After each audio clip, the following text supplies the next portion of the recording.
Let's move on to the issue of security.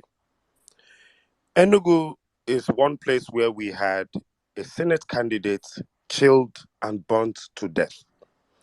Enugu, when the Obide movement started, was the first place where we saw videos of men on bikes coming to scatter a Labour Party meeting, if you remember very well. It was one of our first instances of violence, and violence has only continued to escalate in Enugu. Now, I want to link the violence to one thing. It was a pandemic that started in the early 2000s when I was doing my university there, which is cultism amongst the young men. It's a triplet evil: unemployment, cultism, and violence. I want to ask you, sir, what are your plans to curb insecurity in Enugu State? Back in the day, it was not so bad. You could go to, there was a nightclub called Springfellows. I don't know if it still exists. You could go clubbing all night and things like that. But the cultism was rising. And I remember in about 2003, somebody shot a gun in the middle of the nightclub because someone took his girlfriend. And I was like, okay, it's rubbing off into insecurity. By the time I was graduating, it was full-blown robbery.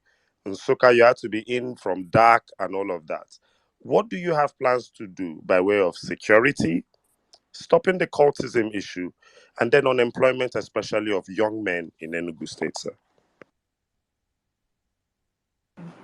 You have thank you. Your analytical power is obvious and appreciable. You have also provided some of the answers, but they are diverse. Unemployment is one, cultism is one, the opening of our borders, the opening of our national borders in the ways that several persons who are not Nigerians entered and are domiciled in our forests are one.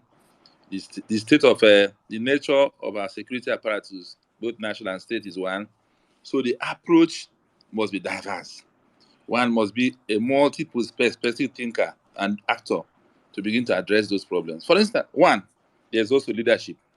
If you have a leader, for instance, who indulges or who cavots, who appoints known cultists into government and romanticizes those cultists and treats them with, indulges them. You have for instance, a governor who talks about Black Acts and Aye and all those kind of funny names with glee and with joy. What you are trying to do is to create those people as model.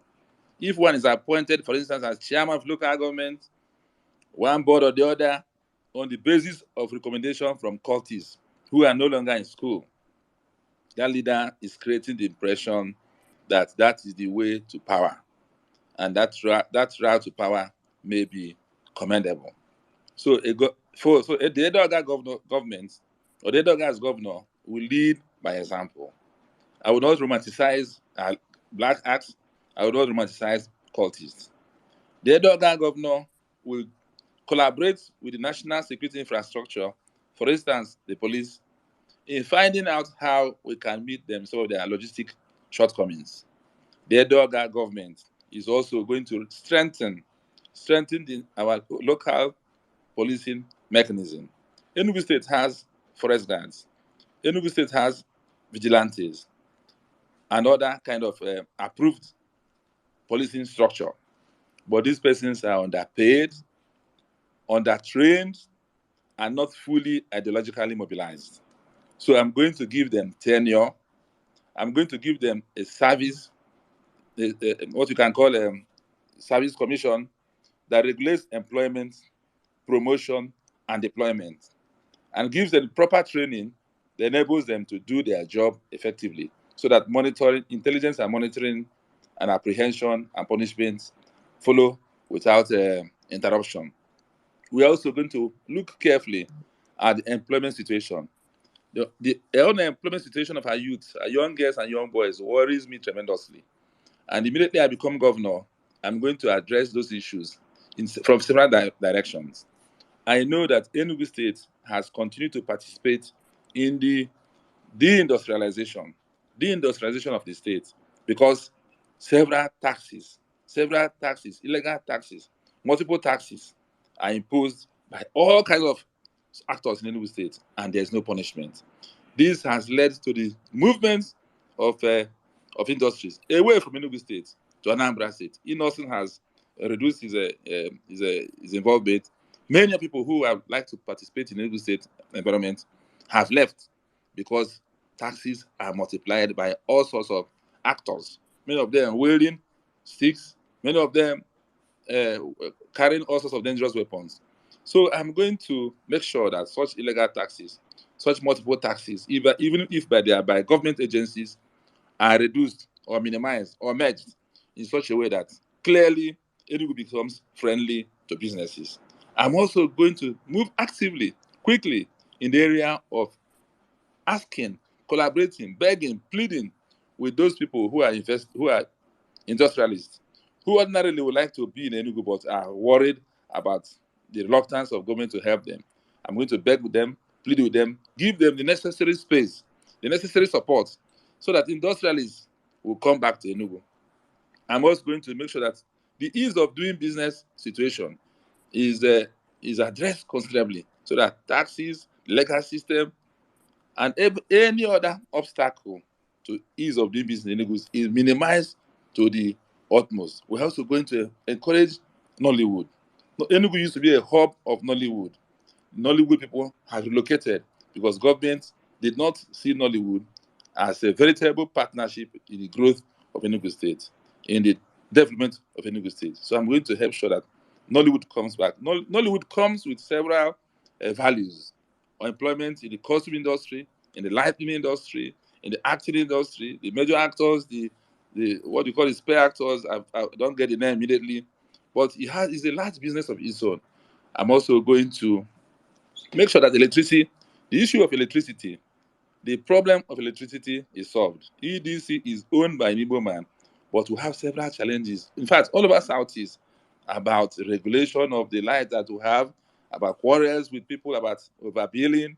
So we are going to institute the necessary mechanism that makes sure that several hubs in Ninth Mile, in Nsukka, in Enugu are properly serviced with lights. And in fact, there's lights everywhere in Enugu State, so that businesses, small businesses, sewing machine, tailoring, cobblers, whatever, welders can do their business 247. We're also going to engage vigorously in lighting up Enugu. When you come out now, every night, Enugu is gloomy, darkness everywhere. We are going to de-emphasize the use of diesel as a way of lighting up our communities. We are going to emphasize solar system, solar lights, and we are going to begin to take Enugu section by section to light up, for instance, New Haven. I propose that immediately I become governor, I'm going to install solar lights all over New Haven and do their roads. It's compact and small and manageable. And you have a 247 economy in New Haven.